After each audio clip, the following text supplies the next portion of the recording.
నమస్కారం, welcome to VBC on TV news. ముందుగా ఈనాటి ముఖ్య అంశాలు.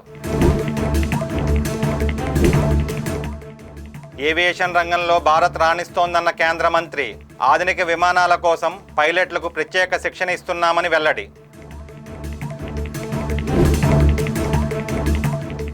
పదహారవ ఆర్థిక సంఘంతో సీఎం చంద్రబాబు భేటీ, రాష్ట్ర ఆర్థిక స్థితి బాగోలేదని వెల్లడి, ఆదుకోవాలని విజ్ఞప్తి.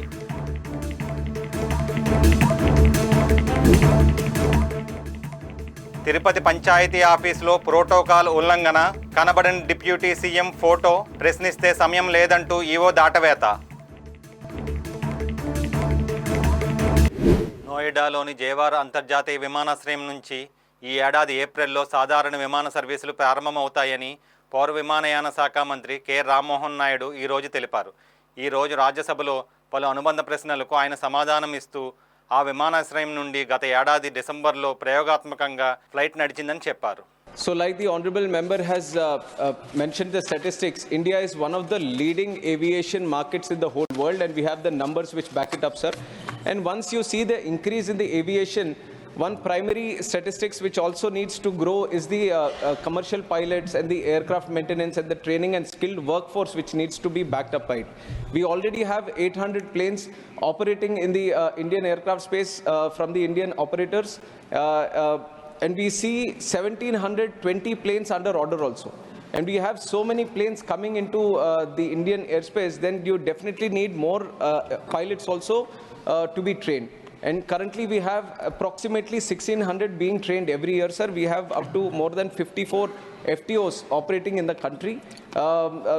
We see that more FTOs are under demand now. A lot of FTO companies are coming, organizations are coming to set up new FTOs. And whenever these new FTOs are being set up, we ensure that the standards that which are being followed are followed at a global level, so that the pilots which get trained in the country are not only for the domestic aviation market, but they can go abroad, they can work in any country which maintain those kind of global standards. So from our side, we are ensuring that we maintain thorough global standards. We have our DGCA, which is a safety regulator and which does a thorough work in ensuring that all the standards, procedures, the rules, guidelines, whichever have been put up by the Indian Civil Aviation Authority are thoroughly met by the FTO, new organizations which are being set up. ప్రపంచంలోనే ప్రముఖ విమానయాన మార్కెట్గా భారత్ నిలుస్తోందని, దేశీయ విమానయాన రంగంలో ప్రస్తుతం 800 విమానాలు నడుస్తున్నాయని మంత్రి చెప్పారు. పైలట్లకు ఆధునిక విమానాలు నడిపేందుకు ప్రత్యేక శిక్షణ ఇచ్చేలా చర్యలు తీసుకుంటున్నామని, ప్రతి సంవత్సరం 1600 మంది కమర్షియల్ పైలట్లకు శిక్షణ అందిస్తున్నామని, దేశంలో ప్రస్తుతం 54 విమాన శిక్షణ సంస్థలు పనిచేస్తున్నాయని పేర్కొన్నారు. సాంకేతిక లోపాలను, భద్రతా సమస్యలను తగ్గించడానికి directorate general of civil aviation పటిష్టమైన చర్యలు తీసుకుంటున్నట్టు మంత్రి తెలిపారు. 2022లో 723 సాంకేతిక లోపాలు నమోదు కాగా 2024లో ఆ సంఖ్య 273కి తగ్గిందని వివరించారు. The House would be happy to know that in 2022, 2 years back, the number of glitches that happened in the country were 723. And last year, 2023, we had 390. And now we have come down to 273. And obviously our DGCA and the civil aviation, we are all putting many efforts so that the technical glitches, the safety issues and the occurrences, they all come down. And definitely we are on the right path with the numbers also. We are being seen that the technical glitches have come down, sir. And we are going to furthermore improve. And the National Aviation Security Plan and the Safety Plan definitely assist us in ensuring that the whole number of technical glitches come down in the country in the future also, sir. And on top of that, DigiYatra has been a revolutionary scheme that we have brought in. We have included the technology at our airports so that the check-in time, the entry time at the security gates at the airports, what used to take manually when the CISF personnel is handling the security, it used to take around 20 to 30 seconds. But the installation of these DigiYatra systems has brought it down to 5 seconds. And not only at the entry point, we have them at the boarding gate, we have them at the security check-in. So there is a seamless travel for the passengers. Just with their mobile in hand, with their digital documents in hand, they are able to seamlessly enter the airport and board the aircraft. And now with this, we have up to 24 airports we are handling this DigiYatra system. And the request has been pouring in from many other airports also. We have 5 more which are ready for inauguration right now, sir. And thoroughly, stage by stage, we are including more airports to be brought into the DigiYatra system network. So furthermore, we can expect more airports having this DigiYatra systems at the entry gates. Thank you, sir. ముఖ్యమంత్రి చంద్రబాబు న్యూఢిల్లీలో 16వ ఆర్థిక సంఘం chairman Arvind పనగరియాతో భేటీ అయ్యి సుమారు 2 గంటల పాటు సమావేశమై వివిధ అంశాలపై చర్చించారు. రాష్ట్ర ఆర్థిక పరిస్థితి, గత 5 ఏళ్ల పరిణామాలను ఆయన దృష్టికి తీసుకువెళ్లారు. గత 5 ఏళ్లలో రంగాల వారీగా జరిగిన నష్టంపై చంద్రబాబు సవివరంగా ప్రజెంటేషన్ ఇచ్చి 2019-24 మధ్య జరిగిన ఆర్థిక విధ్వంసాన్ని వివరించారు. దక్షిణాది రాష్ట్రాల్లో ఏపీ ఆర్థిక స్థితి దారుణంగా ఉందని, అప్పులు తిరిగి చెల్లించే పరిస్థితిలో లేదని నీతి ఆయోగ్ వెల్లడించిన విషయాన్ని సీఎం గుర్తు చేస్తూ రాష్ట్రాన్ని ఆర్థికంగా గట్టెక్కించే చర్యలకు సహకరించాలని అరవింద్ పనగరియాకు విజ్ఞప్తి చేశారు. తిరుపతి జిల్లా రేణిగుంట పంచాయతీ కార్యాలయంలో ఉప ముఖ్యమంత్రి పవన్ కళ్యాణ్ ఫోటో లేకపోవడం వివాదాంశమైంది. ప్రభుత్వ కార్యాలయాల్లో ముఖ్యమంత్రి, ఉప ముఖ్యమంత్రి ఫోటోలు తప్పక ఉంచాలని స్పష్టమైన ఆదేశాలు ఉన్నప్పటికీ రేణిగుంట పంచాయతీ ఈవో కార్యాలయంలో మాత్రం సీఎం ఫోటో ఒక్కటే ఉండి డిప్యూటీ సీఎం ఫోటో కనబడదు. ఇదేమిటని మీడియా వారు ప్రశ్నిస్తే ముందు వీడియో షూట్ ఆపండంటూ ఈవో మీడియానే ఆదేశించారు. డిప్యూటీ సీఎం ఫోటో ఎందుకు పెట్టలేదని అడిగితే తాను కొత్తగా వచ్చానని బదిలిచ్చారు. తాను వచ్చి 2.5 నెలలు అయ్యిందని, డిప్యూటీ సీఎం ఫోటో పెట్టే సమయం లేదంటూ ఈవో తప్పించుకునే ప్రయత్నం చేశారు.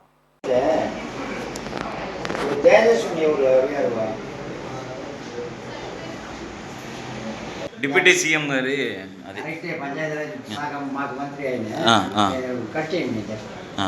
అది ఎందువల్ల పెట్టలేదు సార్? ఎన్ని రోజులు అయింది సార్ మీరు వచ్చి? 2.5 నెలల నుంచి చిత్రపటమే లేదా?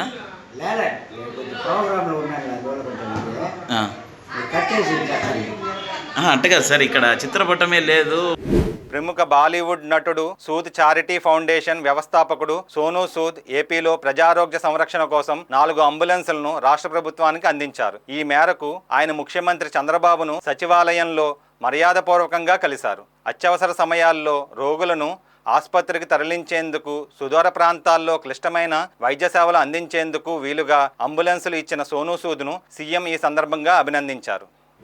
కాకినాడ జిల్లా తుని నియోజకవర్గం తొండంగిలో ఏర్పాటు చేస్తున్న దివిస్ ఫ్యాక్టరీ వల్ల స్థానికులు, మత్స్యకారులకు ఎలాంటి నష్టం, ముప్పు వాటిల్లకుండా చర్యలు తీసుకుంటామని జిల్లా కలెక్టర్ షాన్మోహన్ సగిలి తెలిపారు. ఆయన తొండంగి పరిధిలోని 16 గ్రామాల ప్రజలతో కలెక్టరేట్లో మీడియా సమావేశం నిర్వహించారు. ఈ సందర్భంగా కలెక్టర్ మాట్లాడుతూ దివీస్ సంస్థను నెలకొల్పడం వల్ల స్థానిక ప్రజలకు నష్టం జరుగుతుందా లేదా అనే దిశగా పరిశీలించి నివేదిక అందజేసేందుకు కమిటీని నియమించామన్నారు. కాగా ప్రతి కుటుంబానికి నెలకు 15,000 రూపాయల నష్టపరిహారం, ఇంటికో ఉద్యోగం, 10 లక్షల ఆరోగ్య బీమా కార్డులను గ్రామస్తులు అడిగారని, వాటిని ప్రభుత్వం దృష్టికి తీసుకెళ్తామని కలెక్టర్ చెప్పారు. ఇవాళ 4వ తేదీ, 3వ తేదీ ఆఫ్ ఫిబ్రవరి. ఇవాళ మనకి ఇక్కడ ఈరోజు ప్రెస్ మీట్ పెట్టడానికి అండ్ మన తొండంగి మండలంలో ఉన్న 16 గ్రామాల నుంచి ఉన్న ఫిషర్మెన్ విలేజ్ నుంచి వచ్చిన పెద్దలందరూ, ఇంక్లూడింగ్ జిల్లా ఫిషర్మెన్ అసోసియేషన్ ప్రెసిడెంట్ పాటు ప్లస్ ఒంటిమామిడి సర్పంచ్ గారు, వివిధ విలేజ్ సంబంధించిన లీడర్స్ అందరూ ఇవాళ మన దగ్గర. సో ముఖ్యంగా ఇవాళ ఈ మీటింగ్ పెట్టడానికి ఉద్దేశం, ప్లస్ ముందు అందరినీ ఒకసారి ఇవాళ కల్పించి వాళ్ళ వైపు నుంచి ఉన్న డిమాండ్స్, ఈ కాకినాడ సెజ్ ఏరియాలో, తర్వాత అక్కడ పెడుతున్న కోనా పోర్ట్ అంటే కేజీపీఎల్ కాకినాడ గేట్వే పోర్ట్ లిమిటెడ్, మరియు అక్కడ పెడుతున్న దివీస్ సంబంధించి ఫార్మా కంపెనీకి సంబంధించి చాలా రోజులుగా కొన్ని అపోహలు, కొన్ని భయాలు, తర్వాత కొన్ని డౌట్స్ 3 ఉన్నాయి. అంటే ఫిషర్మెన్ లోనూ ఉన్నాయి, తర్వాత అక్కడ ఉన్న జనరల్ ప్రజానికానికి కూడా ఉన్నాయి. సో అవి నివృత్తి చేయాలి. అండ్ మనకి మత్స్యకార లీడర్స్ వైపు నుంచి వచ్చిన డిమాండ్స్ ఏంటి, దాన్ని నెక్స్ట్ ఎలా తీసుకెళ్తాం అనే దాని గురించి కొంత వివరించాల్సిన అవసరం ఉంది డిస్ట్రిక్ట్ అడ్మినిస్ట్రేషన్ వైపు నుంచి. ఆ నేపథ్యంలో ఈ ప్రెస్ మీట్ పెట్టడం జరిగింది. మొదటిగా నేను చెప్పదలుచుకుంది ఏంటంటే, తొండంగి మండలం సంబంధించి 16 గ్రామాలకు సంబంధించి దాదాపు 5,000 కుటుంబాలు ఫిషింగ్ మత్స్యకార ఆధారపడి ఉన్నాయి. ఈ 5,000 కుటుంబాలలో ఉన్న వాళ్ళ ఆర్థిక స్థితిగతులు అవన్నీ ఆల్రెడీ మనం ఒక సర్వే చేయడం మన దగ్గర ఉంది. తర్వాత మళ్ళీ స్కిల్ డెవలప్మెంట్ సర్వే మనం ఎనివే గవర్నమెంట్ వారి ఆదేశాల ప్రకారం స్టార్ట్ చేయాలి. స్టార్ట్ చేసినప్పుడు మొట్టమొదటిగా ఆ గ్రామాల నుంచి స్టార్ట్ చేస్తామని ఆల్రెడీ హామీ ఇవ్వడం జరిగింది.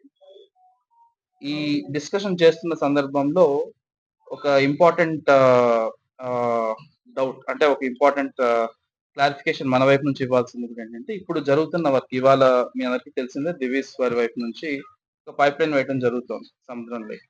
ఆ పైప్ లైన్ ఏంటి, దేనికి వాడుతున్నారు, తర్వాత దానివల్ల లాభాలు ఏంటి, నష్టాలు ఏంటి, అండ్ రేపు ఫ్యాక్టరీ స్టార్ట్ అయిన తర్వాత అక్కడ ఉన్న కుటుంబాలకి లాభం ఏంటి, అక్కడ ఉన్న కుటుంబాలకు వచ్చే ఉపాధి అవకాశాలు ఏంటి, ఆ ఫ్యాక్టరీ వల్ల వాళ్ళకి కావాల్సిన ఏదైనా ఆర్థిక సహాయాలు కానీ, తర్వాత వాళ్ళకి కావాల్సిన ఉద్యోగాల గురించి కానీ ఒక వివరంగా మన వైపు నుంచి, అటు డిస్ట్రిక్ట్ అడ్మినిస్ట్రేషన్ వచ్చి ప్రభుత్వం వైపు నుంచి చెప్పాల్సిన అవసరం ఉంది. అందులో మొట్టమొదటిది ఈ రోజు వేస్తున్న పైప్ లైన్, ఈ రోజు ఏదైతే నిన్న మార్నింగ్ అరౌండ్ 5:30 నుంచి స్టార్ట్ చేసాం. సో ఆ పైప్ లైన్ దాదాపు ఒక కిలోమీటర్న్నర దూరం సముద్రంలోకి వేయడం జరుగుతుంది. కింద అడుగులో సముద్రం సీబెడ్ అంటాం, సీబెడ్ లో 6 మీటర్ల లోతులో వేయడం జరుగుతుంది అనమాట. అంటే సీబెడ్ కొంచెం తవ్వి దాని లోపల ఒక 6 మీటర్స్ తవ్వి దాని లోపల ఆ పైప్ లైన్ వేయడం జరుగుతుంది. ఇది ఇవాళ వేస్తున్న పైప్ లైన్ ఈ సాల్ట్ వాటర్, మనకి ఎలా అయితే ఒక ఆర్ఓ ప్లాంట్ పనిచేస్తుందో అలాగా సాల్ట్ వాటర్ తీసుకొని, సాల్ట్ వాటర్ ని ప్యూరిఫై చేసుకొని, ప్యూరిఫైడ్ వాటర్ కంపెనీ వాడుకొని దాని నుంచి వచ్చే వేస్ట్ వాటర్ మళ్ళా సీలేకి వదిలేసేది. ఇసుకను అక్రమంగా తరలిస్తున్న లారీలపై గాజువాక తహసీల్దార్ కార్యాలయం సిబ్బంది మెరుపు దాడులు నిర్వహించారు. గాజువాక ఆటోనగర్ పరిసర ప్రాంతాల్లో చేపట్టిన దాడుల్లో సరైన బిల్లులు, అవసరమైన పత్రాలు లేకుండా తిరుగుతున్న 4 ఇసుక లారీలను పట్టుకున్నారు. గాజువాక ఎంఆర్ఓ శ్రీవల్లి లారీలను రెవెన్యూ కార్యాలయానికి తరలించి రికార్డులను పరిశీలించారు. ప్రభుత్వం ప్రతిష్టాత్మకంగా చేపట్టిన ఉచిత ఇసుక యార్డు ప్రజల కోసం BHPV వద్ద అందుబాటులో ఉందని తహసీల్దార్ ఈ సందర్భంగా వెల్లడించారు.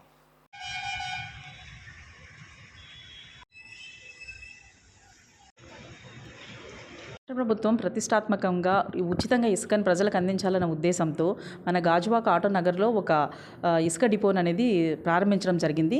దానికి తగు విధంగా టెండర్లు అవి పిలిచి ఒకరికి ఫైనలైజ్ చేసి ఆటో నగర్లో యొక్క శాండ్ స్టాక్ పాయింట్ పెట్టడం జరిగింది. అయితే ఈ శాండ్ స్టాక్ పాయింట్ కాకుండా అక్రమంగా ఇసుకను వివిధ ప్రాంతాల నుంచి తీసుకొచ్చి ప్రాపర్ డీటెయిల్స్ లేకుండా తరలించడం అనేది జరుగుతూ ఉంది. దీనిపైన మాకు వచ్చిన కంప్లైంట్ ఆధారంగా మొన్న శనివారం రోజున కూడా ఒక ఇసుక లారీని సీజ్ చేయడం జరిగింది. వారికి సరైన డీటెయిల్స్ లేవు, ఇవ్వాల్సిన అడ్రస్, ట్రాన్స్పోర్ట్ చేయాల్సిన అడ్రస్ వేరే అయితే అది గాజువాకలో డంప్ చేయడం జరిగింది. సో ఇమ్మీడియట్గా ఆ వెహికల్ని పట్టుకొని మేము సీజ్ చేయడం జరిగింది. అలాగే శుక్రవారం రోజున కూడా శాండ్ విజిలెన్స్ వాళ్ళు కూడా ఒక 3 వెహికల్స్ని ఈ విధంగా అక్రమంగా తరలిస్తున్న ఇసుకను పట్టుకోవడం జరిగింది. ఈరోజు ఉదయం కూడా మాకు ఒక కంప్లైంట్ ఆధారంగా మేము ఆటో నగర్లో మరొక 3 వెహికల్స్ని పట్టుకోవడం జరిగింది. వాటి యొక్క డాక్యుమెంట్స్, ప్రాపర్ డీటెయిల్స్ అయితే లేవు. ఆ యొక్క డాక్యుమెంట్స్ని పరిశీలించడం జరుగుతుంది. పూర్తి స్థాయిలో పరిశీలించిన తర్వాత వాటిని సీజ్ చేసే విషయం అనేది మేము చేయడం జరిగింది. అది శనివారం రోజున జరిగింది. BC రోడ్లో మేము పట్టుకోవడం జరిగింది. శ్రీ పంచమి సందర్భంగా విజయవాడ ఇంద్రకీలాద్రిపైనున్న దుర్గా అమ్మవారు సరస్వతీదేవి అలంకరణలో భక్తులకు దర్శనమిచ్చారు. సరస్వతీదేవి అలంకరణలో దర్శనమిస్తున్న దుర్గమ్మను పెద్ద సంఖ్యలో విద్యార్థులు దర్శించుకున్నారు. విద్యార్థులు స్కూల్, కాలేజ్ యూనిఫాముల్లో అమ్మవారి దర్శనానికి రాగా అధికారులు వారికి ఉచిత దర్శనం కల్పించారు. శ్రీ పంచమి సందర్భంగా ఆలయ అధికారులు అమ్మవారి ప్రసాదంగా విద్యార్థులకు పెన్నులు, అమ్మవారి ప్రతిమ, రక్షణను అందించారు. కాకినాడ జిల్లా గొల్లప్రోలు మండలం చేబ్రోలు గ్రామంలోని AK మల్లవరం సెంటర్లో నిర్మించిన రామాలయం, కృష్ణాలయాలను ఘనంగా ప్రారంభించారు. ఈ ప్రారంభోత్సవంలో ముఖ్య అతిథిగా భారత చైతన్య యువజన పార్టీ అధ్యక్షుడు బొడే రామచంద్ర యాదవ్ పాల్గొన్నారు. చేబ్రోలు గ్రామానికి చెందిన సీరం రాజేష్ జ్ఞాపకార్థం ఆయన తల్లిదండ్రులు సీరం సుబ్బారావు, కనకరత్నం ఈ ఆలయం నిర్మించారు. ఈ సందర్భంగా రామచంద్ర యాదవ్ మాట్లాడుతూ ఆలయ నిర్మాణ దాతలకు, కమిటీ సభ్యులకు, స్థానిక యువకులకు కృతజ్ఞతలు తెలిపారు. రాష్ట్ర ప్రభుత్వం హిందూ దేవాలయాలన్నింటినీ దేవాదాయ ధర్మాదాయ శాఖ పరిధి నుంచి తప్పించాలని ఆయన ఆకాంక్షించారు. దేవాలయాలను నిర్మించడం ద్వారా మానవుల్లో ఆధ్యాత్మిక చింతన ఏర్పడి ప్రశాంత జీవితం సాగిస్తారన్నారు. ఈ కార్యక్రమంలో పిఠాపురం నియోజకవర్గం భారత చైతన్య యువజన పార్టీ ఇన్ఛార్జ్ సీరం శ్రీను అధిక సంఖ్యలో భక్తులు పాల్గొన్నారు. కాకినాడ జిల్లా పిఠాపురం నియోజకవర్గం చేబ్రోలులో మండల కేంద్రంలో ఈరోజు ప్రారంభమైన శ్రీ సీతా లక్ష్మణ హనుమత్ సమేత రాములవారి దేవాలయ కార్యక్రమానికి ఇక్కడికి విచ్చేయడం జరిగింది. ఆ స్వామి అమ్మవార్ల ఆశీస్సులు అందరికీ ఉండాలని, అందరికీ మంచి జరగాలని మనస్ఫూర్తిగా కోరుకుంటూ ఈరోజు రాష్ట్ర వ్యాప్తంగా తీసుకుంటే ఆధ్యాత్మికత చింతనతో ఒక ఆధ్యాత్మికత చైతన్యంతో ప్రజలందరూ కూడా ముందుకొచ్చి దేవాలయ నిర్మాణాలు కావచ్చు, దేవాలయాల అభివృద్ధి కోసం కావచ్చు, ముఖ్యంగా యువత ముందుకొచ్చి ఇలాంటి కార్యక్రమాలు చేయడము చాలా ఆనందంగా ఉంది. దేవాలయ నిర్మాణం అంటే కేవలము ఒక మతపరమైన లేదా ఆధ్యాత్మికపరమైనతో పాటు సామాజికంగా ఈరోజు దేవాలయాల ద్వారా వాటి అభివృద్ధి ద్వారా అనేక కార్యక్రమాలు జరుగుతున్నాయి. విద్యాభివృద్ధి జరుగుతోంది, వైద్య అభివృద్ధి కావచ్చు, వైద్య సేవలు కావచ్చు, విద్యా సేవలు కావచ్చు, సామాజిక సేవా కార్యక్రమాలు కావచ్చు, అనేక రకాలుగా జరుగుతున్నాయి. వీటన్నింటికీ కూడా ప్రభుత్వం కూడా ప్రోత్సహించాల్సిన అవసరం ఉంది. దేవాలయాల అభివృద్ధికి సహకరించాల్సిన అవసరం ఉంది.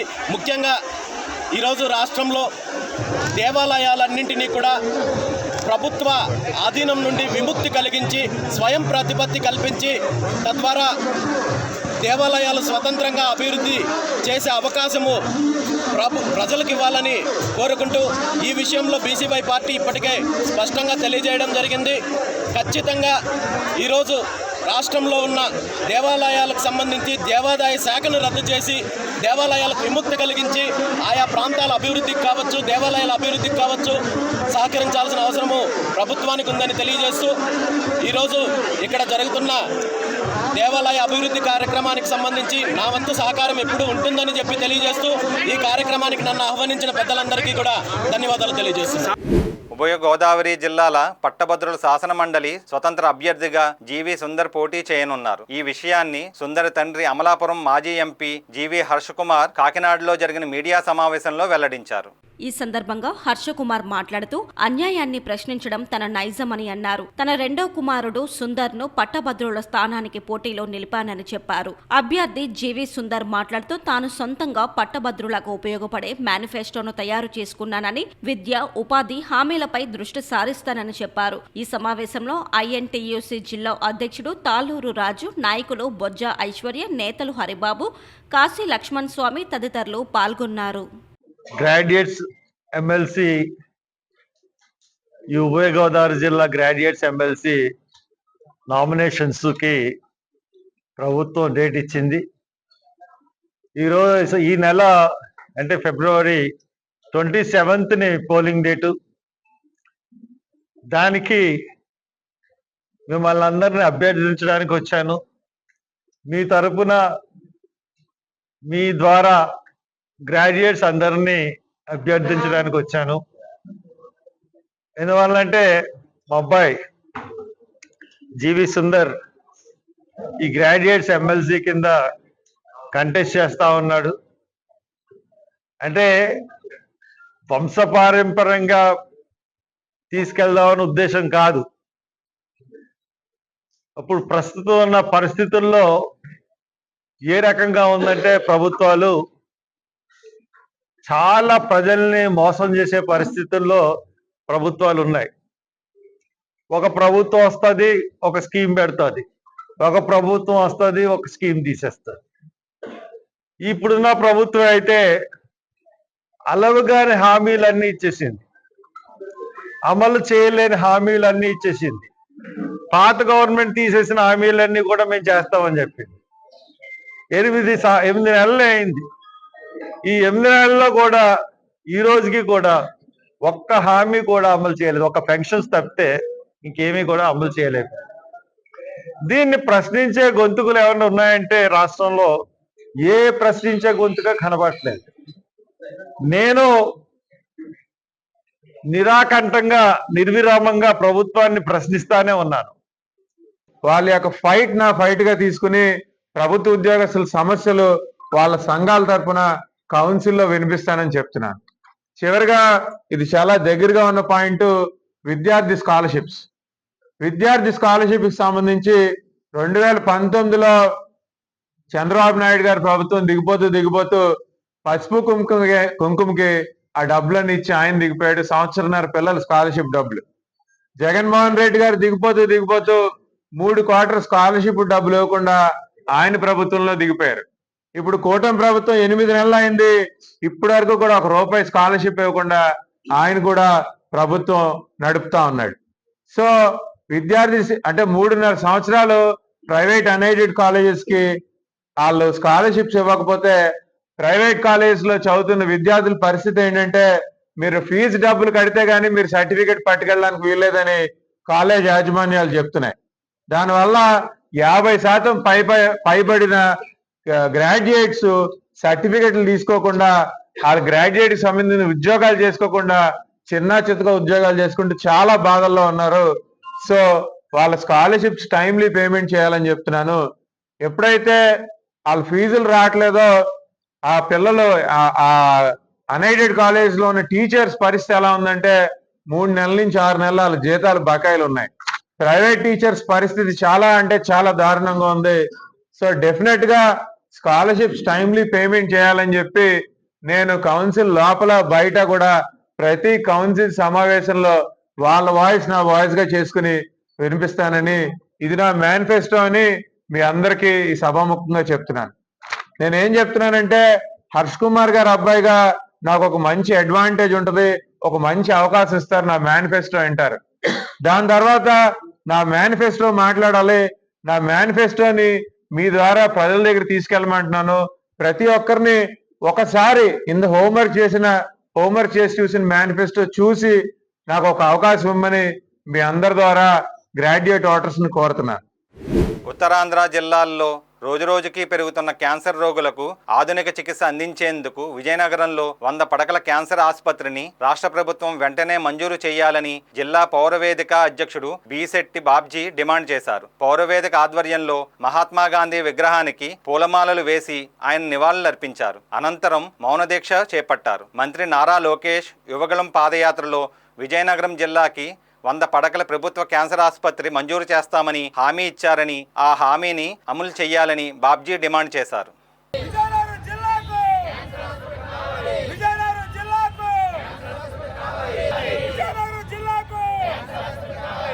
నారా లోకేష్ గారు విజయనగరం వచ్చినప్పుడు ఇక్కడ హామీ ఇచ్చారు, మాకు తెలుగుదేశం పార్టీకి కానీ అధికారం వస్తే, కూటమికి అధికారం వస్తే విజయనగరంలో వెంటనే 100 పడకల క్యాన్సర్ ఆసుపత్రి మంజూరు చేస్తామని. దయచేసి హామీని నిలబెట్టుకోమంటున్నాం. కారణం ఏంటంటే ప్రభుత్వం ఇచ్చిన సర్వే ప్రకారంగా ఉత్తరాంధ్రలో ప్రతి 50 గడపలకి ఒక క్యాన్సర్ పేషెంట్ ఉన్నారు. ఎక్కడో పార్వతీపురం మన్యంలో ఒక క్యాన్సర్ రోగి కానీ, విజయనగరంలో క్యాన్సర్ రోగి కానీ, శ్రీకాకుళంలో క్యాన్సర్ రోగి కానీ విశాఖపట్నం వెళ్ళి వైద్యం చేయించుకునే పరిస్థితి లేదు. డబ్బు లేక జబ్బు పెద్దదైపోయి చివరికి ప్రాణాలు వదులుతున్న పరిస్థితి ఉంది. క్యాన్సర్ వచ్చి చచ్చిపోయిన వాళ్ళతో పాటుగా కుటుంబం కూడా రోడ్డు మీద పడిపోతూ ఉంది. దయచేసి ముఖ్యమంత్రి గారు, కూటమి ప్రభుత్వంలో పవన్ కళ్యాణ్ గారు, అలాగే యువగలం పాదయాత్రలో హామీ ఇచ్చినటువంటి నారా లోకేష్ గారు వెంటనే విజయనగరం జిల్లాకి 100 పడకల క్యాన్సర్ ఆసుపత్రి మంజూరు చేయాలని విజయనగరం జిల్లా పౌరవేదిక నుంచి డిమాండ్ చేస్తూ ఈరోజు మహాత్మా గాంధీ విగ్రహం దగ్గర ఘన నివాళులు అర్పిస్తూనే మౌన దీక్షను ఏర్పాటు చేశాం. శ్రీ వరాహ లక్ష్మీ నరసింహస్వామి వారి దేవస్థానంలో శ్రీ నరసింహ హోమం, శ్రీ వరాహ లక్ష్మీ నరసింహస్వామి వారి శాంతి కళ్యాణం జరుగుతున్నాయి. శ్రీ స్వామివారి ధర్మ ప్రచారంలో భాగంగా లక్ష్మీకాంత్ నాయక్ దాసుడు ధర్మశాల అభ్యర్థన మేరకు ఈ నెల 2న మొదలయ్యి 6వ తేదీ వరకు 5 రోజుల పాటు శ్రీ నరసింహ హోమం, శ్రీ వరాహ లక్ష్మీ నరసింహస్వామి వారి శాంతి కళ్యాణం ఉత్సవాలు జరగనున్నాయి.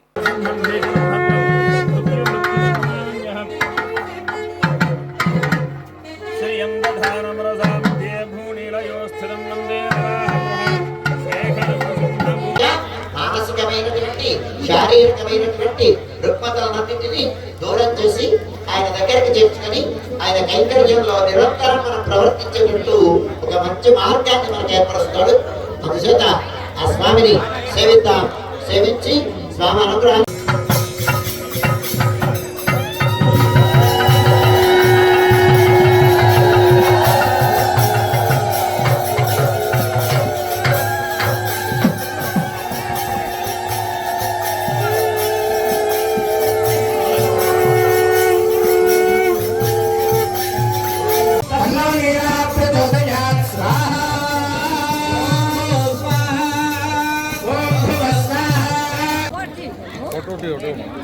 ఈరోజు పట్టపురంలో నివాసం ఉంటున్నటువంటి లక్ష్మీకాంత్ నాయక్ దాసుడు గారి పరివారాన్నందరినీ అనుగ్రహించడం కోసమని సింహాచలంలో వేయించేసినటువంటి వరాహ లక్ష్మీ నరసింహ ప్రభు తాను దయచేసాడు ఇక్కడికి. చాలా అదృష్టం చేసుకున్నటువంటి వాళ్ళ మనం ఈ గ్రామంలో ఉండేటువంటి వాళ్ళందరూ. భగవంతుడి యొక్క అనుగ్రహం ఎప్పుడు ఎవరి మీద ప్రసరిస్తున్నది ఎవరు చెప్పలేం. అవ్యాజమైనటువంటి అనుగ్రహాన్ని ఆయన ఎప్పుడు ఎవరి మీద కురిపిస్తాడో చెప్పలేం. వర్షం పడుతుంది, ఆ వర్షం ఎప్పుడు వర్షం పడుతుందో ఎవరికి తెలియదు. ఆ వర్షం ముచ్చపు చెప్పులో పడితే ఒకే కాంతిలో పడినటువంటి ఆ చిన్నకే ముచ్చం అవుతుంది. అలాగా భగవంతుడు అనేటువంటి వాడు భక్తులు ఎవరైతే ఎక్కడ ఉంటారో ఆ భక్తుల కోసమని తానే వాళ్ళ దగ్గరికి వస్తాడు. అంత గొప్పవాడు భగవంతుడు, సులభుడైనటువంటి వాడు. ఇక్కడ ఉండేటువంటి వాళ్ళందరూ సింహాచలం వచ్చి సింహాచల స్వామిని దర్శించడం చాలా వ్యయప్రయాసాలకి తో కూడినటువంటి స్థితి అని ఆయనే ఇక్కడికి వచ్చి నేను మీ దగ్గరికి వస్తున్నాను, రండి నన్ను దర్శించండి అని స్వామి మన దగ్గరకు వచ్చాడు. చాలా గొప్పవాడు కదా భగవంతుడు, సులభుడు. అలాంటి ప్రభువు నృసింహ ప్రభువు ప్రహ్లాదుడిని రక్షించడం కోసం వచ్చాడు. నృసింహ ప్రభువు సింహాచలానికి మనందరినీ ఇక్కడ ఈ గ్రామంలో ఉండేటువంటి వాళ్ళందరినీ ఆయన యొక్క అవ్యాజమైనటువంటి అనుగ్రహాన్ని ప్రసరించడం కోసం ఇక్కడికి వచ్చాడు.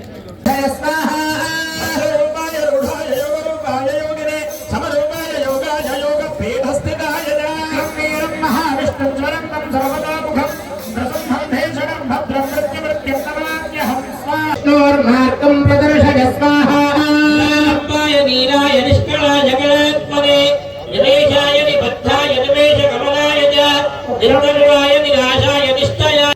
అనంతపురం జిల్లా పామిడి పట్టణంలో ప్రసిద్ధి పుణ్యక్షేత్రమైన స్థానిక భోగేశ్వర స్వామి దేవాలయంలో వసంత పంచమి సందర్భంగా భక్తులు తమ పిల్లలకు అక్షరాభ్యాసం చేయించారు. తమ పిల్లలకు సరస్వతీ కటాక్షం సిద్ధించాలని ప్రార్థిస్తూ పలువురు భక్తులు ఈ కార్యక్రమాల్లో పాల్గొన్నారు. పామిడి పట్టణంలోని భోగేశ్వర స్వామి దేవాలయంలో సరస్వతి ఉత్సవ విగ్రహానికి అర్చకులు చంద్రమౌళి తొలుత పూజలు నిర్వహించారు. అనంతరం సామూహిక అక్షరాభ్యాసాలు ప్రారంభించారు. సరస్వతి మాత విగ్రహాన్ని వివిధ రకాల పూలతో అలంకరించి బియ్యం మీద, కొత్త పలకల మీద చిన్నారుల చేత అక్షరాలు దిద్దించారు.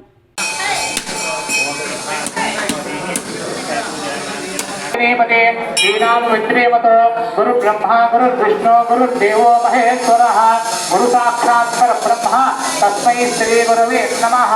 ఓం శుక్లాం భరధరం విష్ణుం శశివర్ణం చతుర్భుజం ప్రసన్నవదనం ధ్యాయే సర్వవిఘ్నోపశాంతయే అగజానన పద్మార్కం గజాననమహర్షం అనేకతం తద్భక్తానాం ఏవై సదా పూజితాం కామాం పాదు సరస్వతి భగవతి పూర్ణేందు బింబాననా.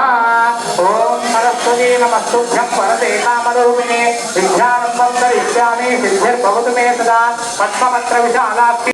తన తండ్రి భూమిని తనకు తెలియకుండా ఇతరుల పేరు మీదుగా పట్టా మార్పు చేశారని కామారెడ్డి జిల్లా దోమకొండ మండలం మందాపూర్ గ్రామానికి చెందిన గుర్రె పద్మ తన గోడు వెళ్లబుచ్చుకున్నారు. ఈ విషయమై తహసీల్దారును కలవగా కోర్టుకు వెళ్లమని సలహా ఇచ్చారని వాపోయింది.